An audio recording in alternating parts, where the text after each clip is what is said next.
भगवान बुद्ध एक आध्यात्मिक पुरुष थे। वे भीतर के विज्ञान को जानते थे। वे जानते थे कि कैसे मन काम करता है और कैसे मन नकारात्मक विचारों में चला जाता है और कैसे इसको पवित्र बनाया जाता है, कैसे इसको सकारात्मक बनाया जाता है। तो इन सब प्रक्रियाओं को वे बखूबी जानते थे और इस विज्ञान को उन्होंने जन जन तक पहुंचाया। इसलिए बहुत से लोग उनको वैज्ञानिक कहते थे। आज बहुत से रोग हम जानते हैं, जैसे बीपी का रोग उनको पता है, डायबिटीज एक रोग है ये पता है, और सबसे बड़ा रोग जो आजकल बहुत ज्यादा प्रचलित है कैंसर का रोग, इसके बारे में हम जानते हैं। और भगवान बुद्ध ने इससे बड़ा रोग भी बताया है। क्या आप जानते हैं वो कौन सा रोग है? वो रोग है जन्म मरण का। उन्होंने जन्म मरण को एक रोग बताया और जन्म मरण के रोग का क्या उपचार है, कैसे उससे मुक्ति पाई जा सकती है, इसके बारे में शिक्षाएं दी है। और त्रिपिटक में उनके लिए इसलिए वैद्य की उपमा दी जाती है। भगवान बुद्ध ने मन को पवित्र रखने पर बहुत बल दिया। ब्रह्म अर्थात मन की सभी प्रवृत्तियों का अगुआ है, अग्रणी है। जब कोई हम अच्छी प्रवृत्ति करते हैं तो सबसे पहले वो बात हमारे मन में आती है। जब हम कोई बुरी प्रवृत्ति करते हैं तो सबसे पहले बात वो हमारे मन में आती है। जैसे कोई चोरी करता है तो सबसे पहले चोरी करने की बात उसके मन में आती है, फिर वो चोरी करता है। उससे पहले वो चोरी नहीं कर सकता। अभी जैसे आप सभी लोग यहाँ आए तो सबसे पहले आपके मन में आया कि आज बुद्ध पूर्णिमा का अवसर है, हमको वहाँ जाना चाहिए, इसलिए आप यहाँ पर आ गए। ये बात अगर आपके मन में नहीं आती तो क्या आप यहाँ आते? संभव है यहाँ आना? नहीं। तो एक अच्छी प्रवृत्ति कब हुई? जब आपके मन में आई। और इस प्रोग्राम में आकर बहुत बोरियत लग रही हो और मन कर रहा हो कि उठ के चला जाऊं, तो ये भी क्या है? मनोपुपंगमादम। और यहाँ आकर बहुत जनों को अच्छा लग रहा है कि हमको बहुत अच्छी बातें सुनने को मिल रही है, नई जानकारी पता चल रही है, विद्वानों को सुनने को मिल रहा है। तो ये भी क्या है? मनोपुपंगमादम। तो कितना भगवान बुद्ध ने कितनी प्रैक्टिकल बातें कही। तो मैं बात कर रही थी कि जो भी अच्छी बुरी प्रवृत्तियां होती है वो मन से उत्पन्न होती है, मन उसका अगुआ होता है। तो इसके बाद भगवान बुद्ध कहते हैं, मनसा चे प्रसन्नेन भासति वा करोति वा ततोरं सुखमन्वेत् छाया व अनपायिनी। अर्थात प्रसन्नेन मनसा, प्रसन्न मन से, स्वच्छ मन से जो बोलता है, जो करता है, तो ततोरं सुखमन्वेति, उसका सुख अनुसरण करता है। और उपमा बहुत सुंदर दी है, किस तरह वो अनुसरण करता है? छाया व अनपायिनी। अनपायिनी यानी जो कभी साथ छोड़ती नहीं है, ऐसी छाया की तरह सुख अनुसरण करता है।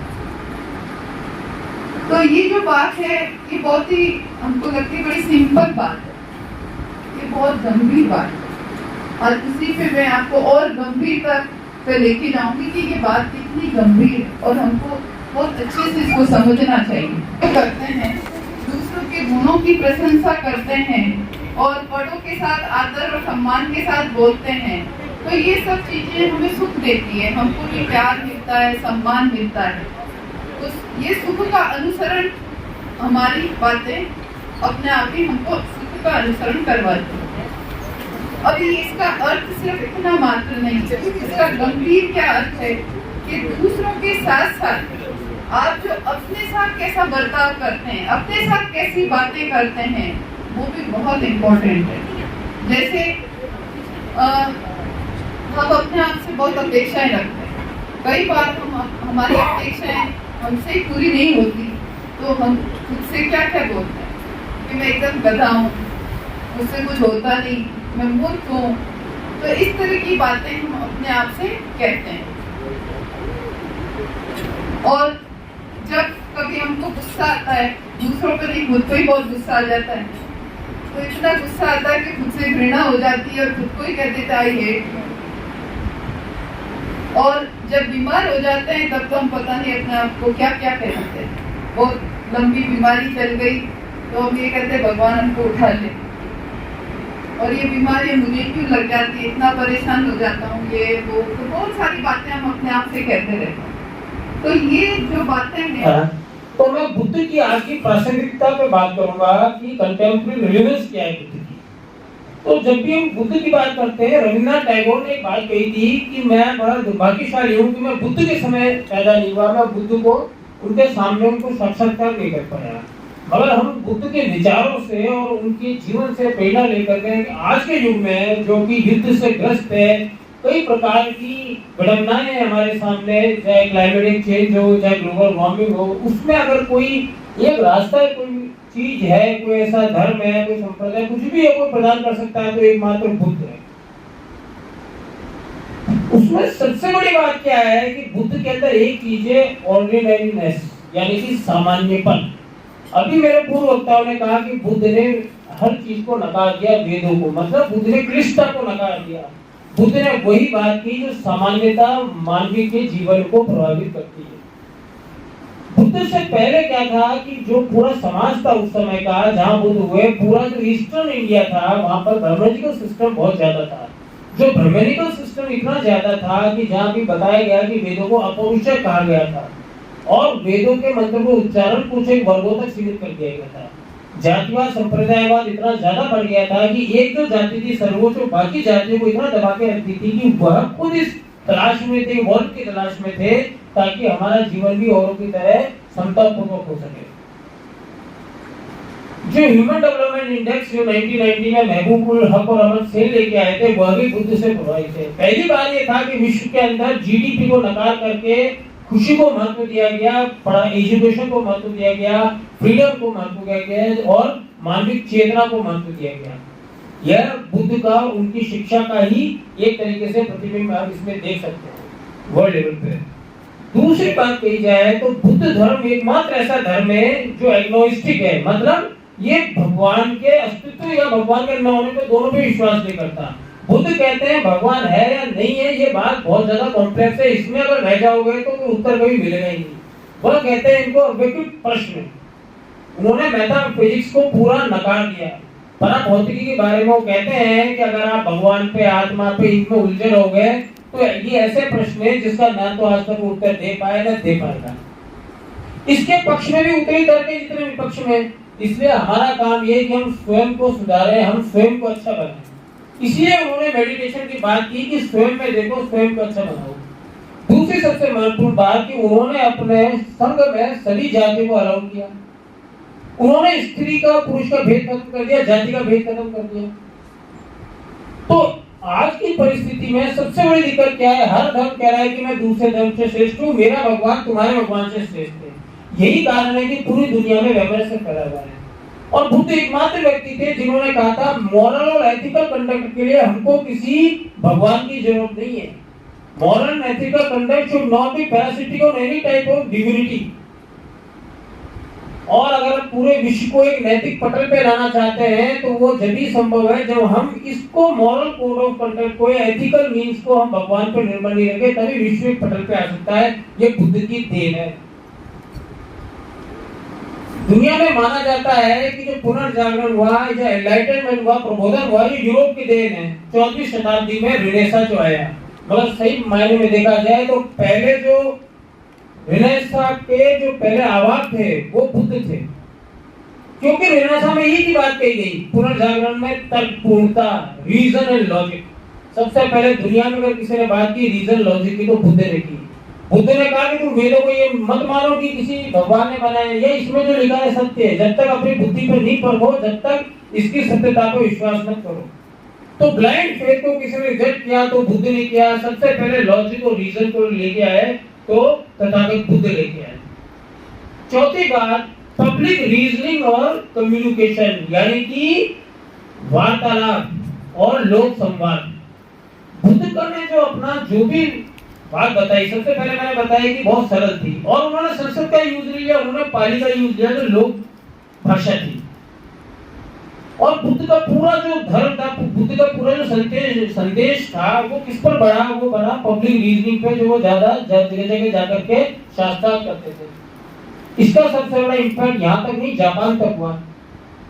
और बुद्ध में ये मात्र ऐसा, ये बुद्ध अगर धर्म की बात करें तो ऐसा धर्म है जिसके अंदर हर चीज जो थी कॉन्सेंसस से ली गई। 4 बुद्धिस्ट काउंसिल हुई और उसके अंदर डिस्कस हुआ कि कौन सी चीज अच्छी है, त्यागने योग्य और कौन सी अपनाने योग्य है।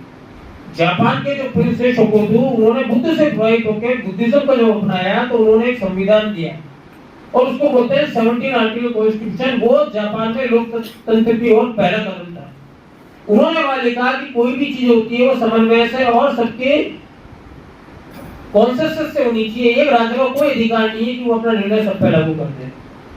और बुद्ध की जो शिक्षा थी उसका मेन आधार क्या था? अवेयरनेस फैलाना।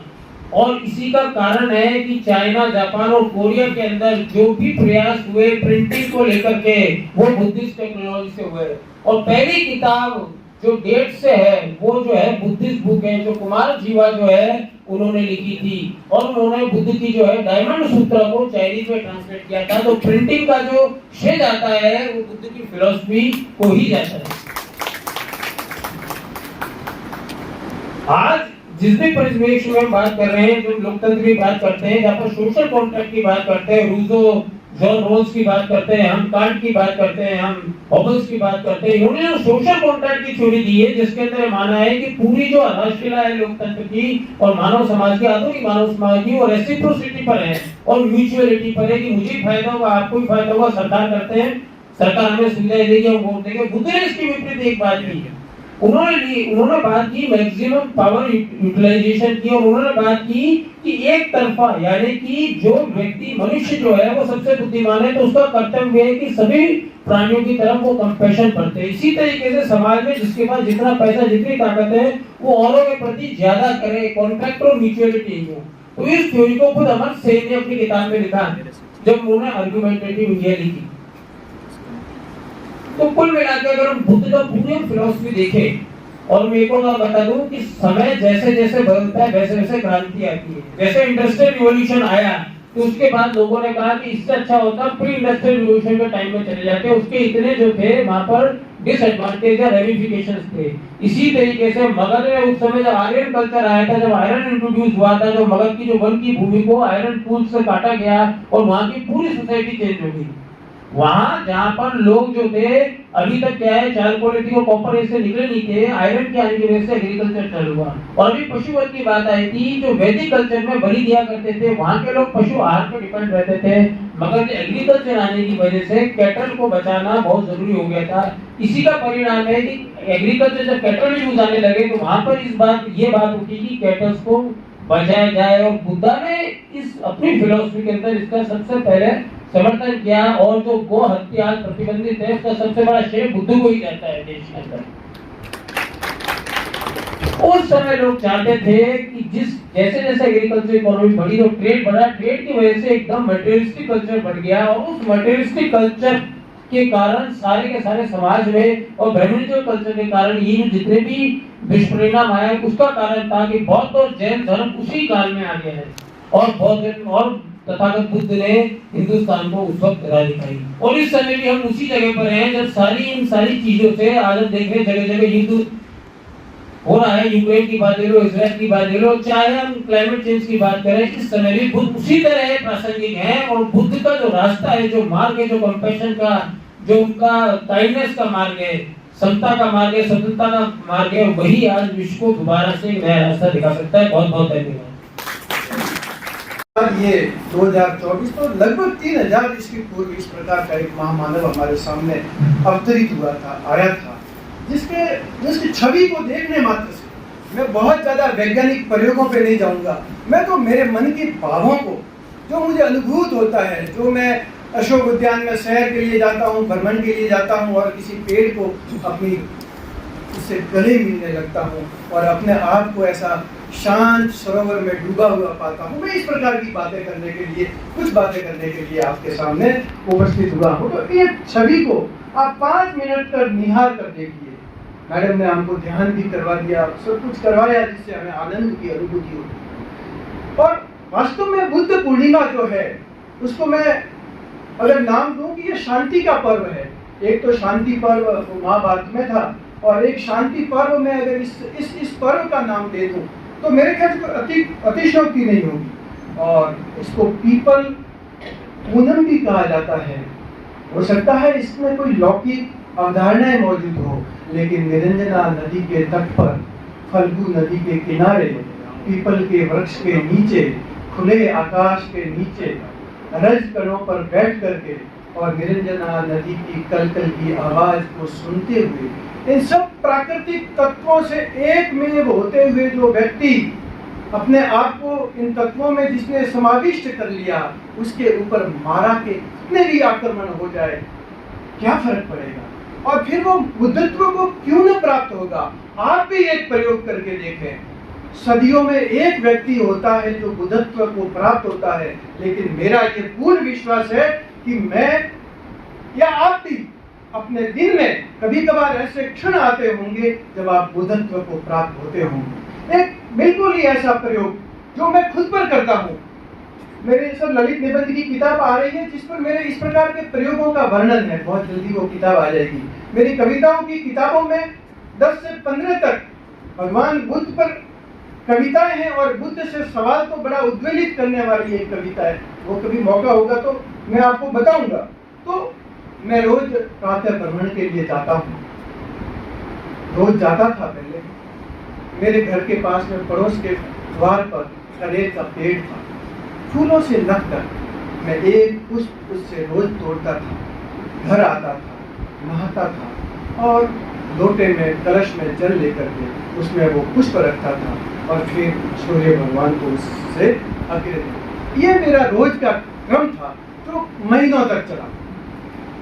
फिर एक दिन मैं सैर के लिए जाता हूँ, वही कनेर है, पुष्पों से लखकर मैं अपना हाथ कनेर की ओर बढ़ाता हूँ और मेरे हृदय में खट से एक आवाज होती। मेरा हाथ रुक जाता है, मैं अपने हाथ को वापस खींच लेता और मुझे वो कविता याद आती है अज्ञे जी की। शायद अज्ञे जी ने लिखी है कि जापान की महारानी किसी लता के पास जाती है, रोज पुष्प अर्पित करती है भगवान को, तथागत को। जापान में ये धर्म तो बहुत प्रचलित है। फिर एक दिन उन्होंने भी वो पुष्प का तोड़ना छोड़ा और जाकर के तथागत सौंदर्य जो लता के ऊपर जो पुष्प है वो सीधे ही मैं तुम्हें समर्पित करती हूँ, तोड़ने का मेरा साहस नहीं है। उस दिन उस कनेर के पुष्प को तोड़ने का मेरा साहस नहीं हुआ। मैंने सोचा जब अगर अपने अंगुली में कोई थोड़ा सा एक घाव हो जाए या कोई सुई चुभ जाए कितना दर्द होता है।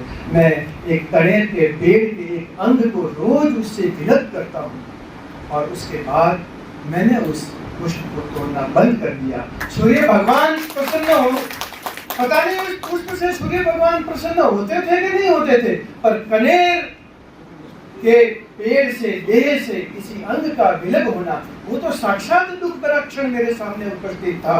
तो जिंदगी में ऐसे क्षण दैनिक क्रिया व्यवहार में हमारे सामने आते हैं जब हम बुद्धत्व को प्राप्त होते हैं। बुद्ध, भगवान बुद्ध इसलिए बने कि वो बुद्धत्व उनमें शाश्वत रूप से समा गया।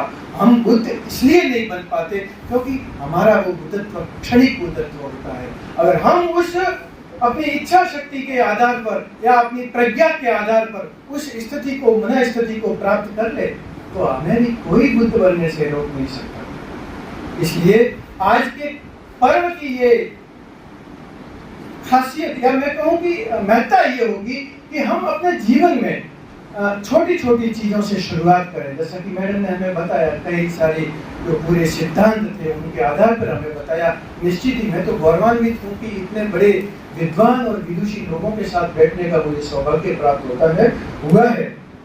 तो मेरा आपसे बस यही निवेदन है कि बुद्धत्व का जो सबसे मौलिक चिंतन था, जैसा मैं सोचता हूँ, मैं अपने कर्तृत्व में, अपने व्यवहार में, विश्वविद्यालय के लोग जानते हैं, परसों मैं जब ज्वाइन किया तो बड़े बड़े सर शिक्षाविद भी आए, दूसरे लोग भी आए और पता नहीं कोई आंतरिक खुशी होगी उनके चेहरे पर। जो खुशी थी वो मतलब आंतरिक खुशी चेहरे पे प्रकट हो रही थी और उस खुशी को देख करके मैं अभिभूत था। ऐसा नहीं है कि मैं कोई यहाँ पर आकर के कोई मेरे पास कोई फंड बहुत ज्यादा आ गया और मैं हर महीने पेंशन 1 तारीख को दे दूंगा। वो सब बातें एक तरफ, वित्त की व्यवस्था एक तरफ, सिद्धांत एक तरफ, नियम एक तरफ, आप अपने व्यवहार से, आप अपनी करुणा से अपने पास में आए हुए व्यक्ति के मुख पर एक मुस्कान ला सकते हैं, तो वो आपका क्षणिक बुद्धत्व है। और मुझे गर्व है कि मैंने उन चीज़ों को, भले वो मैं कहीं कार्यरत रहा हूँ, मैंने उन चीज़ों को हासिल करने की कोशिश की है। करुणा जो है वो बुद्धत्व का सबसे मौलिक चिंतन है, और वो करुणा अगर हमारे हृदय में समा जाए तो निश्चित रूप से वो हमारे वचन में, हमारे कर्म में, हमारे व्यवहार में समाहित हो जाएगी, और हम बुद्धत्व के जो वास्तव में असली महत्ता है उसको हम समझ पाएंगे। मैडम ने शब्द के प्रभाव पर एक वैज्ञानिक प्रयोग की बात की। मैं बिल्कुल आदिवासियों के सांस्कृतिक प्रयोग की बात करता हूँ। जापान में ये आदिकाल से परंपरा है, मतलब उस समय से जिसमें कोई इतिहास नहीं मिलता, वहां पेड़ को काटा नहीं जाता, वहां शब्दों के बाण मारे जाते हैं। बहुत ज्यादा जरूरी हुआ कि इस पेड़ को अपनी जगह से हटाना है, निर्मूल करना है, मार देना है, तो उसके सामने, उसके चारों तरफ वो लोग, आदिवासी लोग इकट्ठा हो जाते हैं और उसको अपशब्द कहते हैं। और आप देखिए कि ये वैज्ञानिक प्रयोग नहीं है, ये व्यवहारिक प्रयोग है। जो अभी अखबार में कोई बड़े बड़े लेख भी आए थे इसके बारे में, और वो पेड़ कुछ ही दिनों में मर जाता है। वो लोग उसका शोक भी मनाते हैं, और एक पेड़ के बदले 10 पेड़ भी लगाते हैं। हम केवल चिंता करते हैं। हमने हमारी जिंदगी में कोई पेड़ लगाया और कहते हैं कि अब 50 डिग्री पारा हो गया, सर बता रहे थे कि ये अलर्ट है कि 48 से 52 तक पारा जा रहा है, हम तो पिघल जाएंगे सर 53-54 पे जाकर के। और ये दुख हमारे खुद के पैदा किए हुए हैं। दुख का कारण क्या है? दुख का कारण हम स्वयं है। एक कविता मैंने किसी श्री नरेश सक्सेना की पढ़ी थी। 2 पेड़ लगाए हैं मेरे घर के द्वार पर, मैं मरूंगा तो मैं अपने साथ 2 पेड़ ले जाऊंगा, लेकिन मुझे खुशी है कि मैं 2 पेड़ छोड़ भी जाऊंगा। मैंने अपने घर के द्वार पर भी, सर विश्वविद्यालय से ट्रांसफर होने के बाद मैं मेडिकल कॉलेज गया था, और वहाँ फिर यूनिवर्सिटी ने अपना बंगला खाली करवा दिया कि साहब दूसरे महीने में डबल किराया लगेगा, तीसरे महीने में ट्रिपल लगेगा। मैंने कहा मैं तो मर जाऊंगा, 60,000 किराया कहाँ से लाऊंगा। मैंने छोटा मकान ले लिया और उसकी देहरी पर 2 पेड़ लगाए। वो पेड़ जब भी शहर से भ्रमण से आता था, उस सप्तपर्णी को सहलाता था, गुलमोहर से बात करता था। एक बार उस सप्तपर्णी की डाल किसी कारण से टूट गई, मेरी आंखें छलछला आई। अगर आपके मन में वो भाव पैदा हो जाएंगे तो आपको बहुत बड़ी बड़ी ज्ञान की, सिद्धांत की, नियमों की बातें सोचने की जरूरत ही नहीं है। आज के जमाने में हमें व्यवहार में इन चीजों को लाने की आवश्यकता है। आप ज्यादा से ज्यादा पेड़ लगाए। केएल कॉलेज वाली रोड पे 46% पारा है, और पीली टंकी वाले रोड पे 48 डिग्री सेल्सियस पारा है। ये तो हमने पढ़ा है ना कल परसों के अखबार में। पेड़ और पेड़ मतलब केवल ये हवा पानी छां भी नहीं देता, क्या क्या नहीं देता। मैं तो जब पेड़ से मिलता हूँ, मेरी ज्यादातर जो रचनाएं हैं पेड़ पर है, जब पेड़ से मिलता हूँ, जैसे भगवान बुद्ध से मिलता हूँ, उससे एक पेड़ हो जाता हूँ। और मैंने अपनी कविता की एक अंतिम पंक्ति में ये लिखा था कि यारों मैं किसी दिन पेड़ हो जाऊंगा। हो या नहीं हो वो अलग बात है। काफी बातें हैं मेरे पास भी कहने के लिए, पर मैं अंतिम बात कह दूं कि यहाँ से जब हम निकलेंगे, मैंने इस कार्यक्रम के इन्विटेशन कार्ड को देखा था, सरसरी तौर पर देख पाया था। मेरे पास 2 बजे कॉल आया कि सर आप कार्यक्रम में आएंगे। मैं तो आऊँगा, मेरे तैयारी, मैं कहीं भी जाता हूँ तैयारी करके जाता हूँ अच्छी तरह से। आज तैयारी नहीं कर पाया, तो मेरा तो आपसे ये निवेदन है कि इन्होंने लिखा है उस इन्विटेशन कार्ड के अंदर, इस कार्यक्रम के बाद सुजाता खीर है जिसका प्रसाद आप ग्रहण करके जाएं। ये बड़ी भावनात्मक बात है। ये केवल इस कार्यक्रम का एक समापन का पार्ट नहीं, इसके बहुत गहराई से आप समझेंगे ना। सुजाता के खीर खाने के बाद भगवान को बुद्धत्व प्राप्त हुआ था, ज्ञान की प्राप्ति हुई थी। मेरी आपसे ये गुजारिश रहेगी कि आप इस कार्यक्रम में कुछ अंश बुद्धत्व के हमारे हम ग्रहण कर पाएं, और इसके बाद जब खीर का प्रसाद लें, उसके बाद जब घर जाएं, तो कल से हमारे व्यवहार में इस प्रकार के क्षणिक आंशिक ही से परिवर्तन आए, और उन आंशिक को जोड़ते जोड़ते किसी दिन हम पेड़ बन जाएंगे और हम बुद्ध भी बन जाएंगे। आप सबका बहुत बहुत धन्यवाद। भगवान बुद्ध ने भारत की भूमि पर 28वें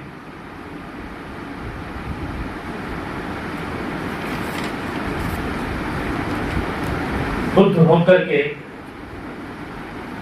अपने संघर्ष को करने का काम किया। जैन धर्म के अंदर भगवान महावीर ने एक बात कही, अहिंसा परमो धर्म। भगवान महावीर को ये बात कहने की आवश्यकता क्यों पड़ी? और इसी के साथ साथ श्रमण संस्कृति कहलाने वाला दूसरा दर्शन बौद्ध दर्शन, बुद्ध को भी भारत की भूमि पर जो संघर्ष करना पड़ा,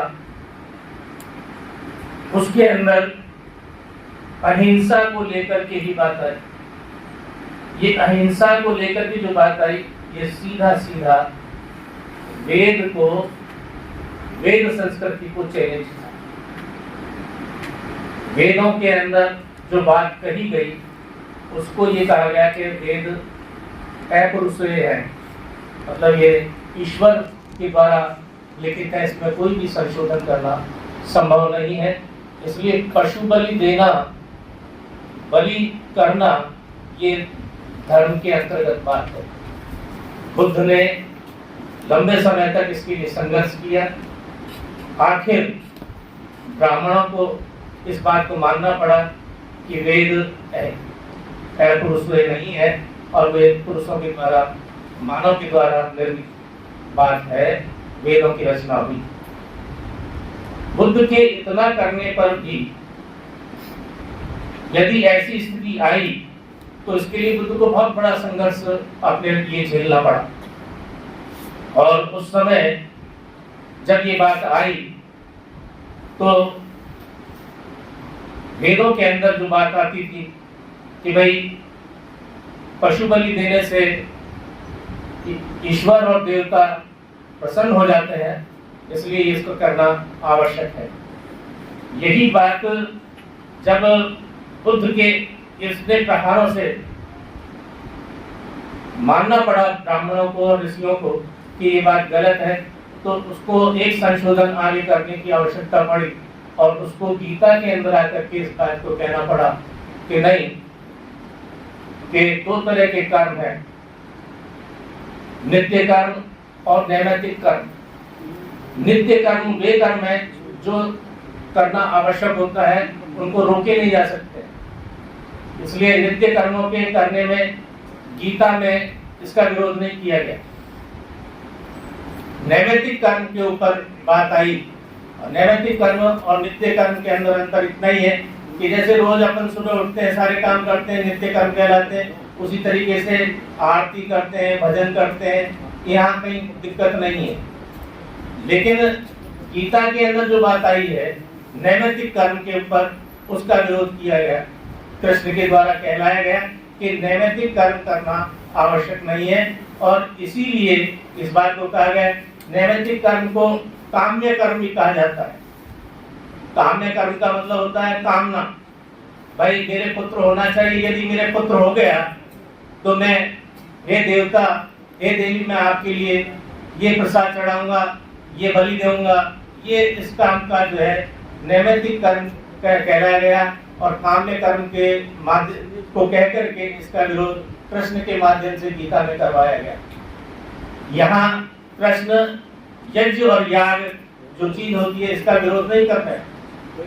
ब्राह्मण और जैमिनी मीमांसा में जो बात आई है वो यही है। कृष्ण यहाँ से यही बात कह रहे गीता के अंदर कि नैमित्तिक कर्म न किए जाए, नित्य कर्म करने में कहीं दिक्कत नहीं है।